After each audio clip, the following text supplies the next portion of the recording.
like to be at home. I just never really sat around the house. It's kind of boring. If I'm not out at least twice, I can't be in the house for more than 2 nights in a row. So yeah, I have a couple of pretty good friends, and we go out and do all kinds of stuff. Go to movies, go downtown, go out for drinks, go shop with the lady friends. Yeah, it's just get out, enjoy the city and the life, and yeah, I just do what everybody else does. I don't do anything special or outstanding. I just, if my friends want to go out for drinks or go out for a movie, I'm right there with them. She Snickers and Butterfingers for my dad. My dad.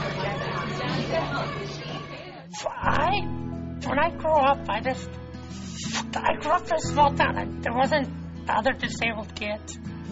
There was me and all my friends. Then we didn't think about it. We didn't let it inhibit us. I did all things that high schoolers and middle schoolers do.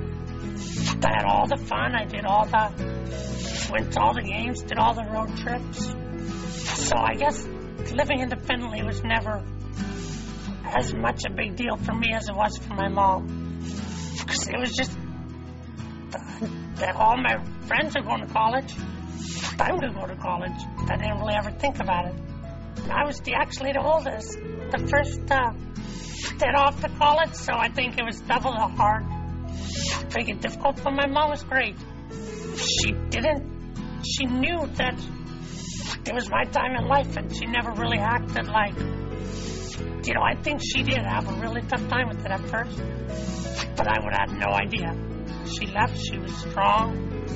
I think I actually had a harder time than she did. I mean, I had been separate from my parents for more than probably 2 weeks in my entire life, so about that 4th or 5th week, I was starting to feel pretty homesick, really starting to get it. And I think she probably did take it tough, but she never showed me. She just encouraged me all the way. Yeah, I've been living in this wonderful apartment for 2 years, close to campus, so I can walk. It's the location where there's restaurants, grocery stores, movie theaters, everything within walking distance. So basically, all I need is a credit card, and I can go anywhere I want, and people help me, and yeah, I'm basically independent from everybody. Yeah, I'm going skiing. I'm excited. I ski quite often. Probably the last, since probably, I don't even know, 94. We went down to New Mexico, and my Uncle Ron gave us all ski passes, and my mom was kind of like, hey, can Jake go skiing? And he's like, yeah, they have new technology. It was basically a sled that you just pushed down a hill. Didn't have skis on the bottom. It wasn't as high-tech as now. It was basically a sled. Then they strapped me in and pushed me down. Well, the way the sled works, it has 2 skis underneath. Then 2 outside rudders, which keep me from tipping over. Then I have a ski trainer who skis behind me. I remember when I first started skiing, I kind of had to work my way up the ladder, They give the good people to the people that have been around for a while. So I did a whole lot of wrecking, and had some not very good trainers at first, but the guys I ski with now, we go down double flats, mogul runs, everything. We took off the rudders so we can cut into the snow. Yeah, I mean, it's crazy. It gives my parents heart attacks, but I wouldn't have it any other way. I want to own a restaurant, gourmet. None of these Jack in the Box, which might be to my dad's dismay. But no, I'm just teasing him. But so I would like to own a gourmet restaurant. 5-star, really nice, good. Something with a pre-appetizer, which is even fancy, and good wine, good food, fresh ingredients. So that's where my heart is. I just want to be around people, see people in their happiness.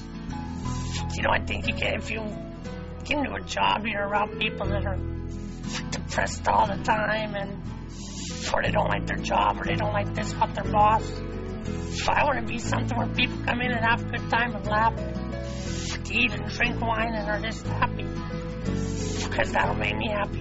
So that's my ideal. I may have to work and earn some money to get there, but that's my ultimate goal, to be the next Tom Douglas of Seattle.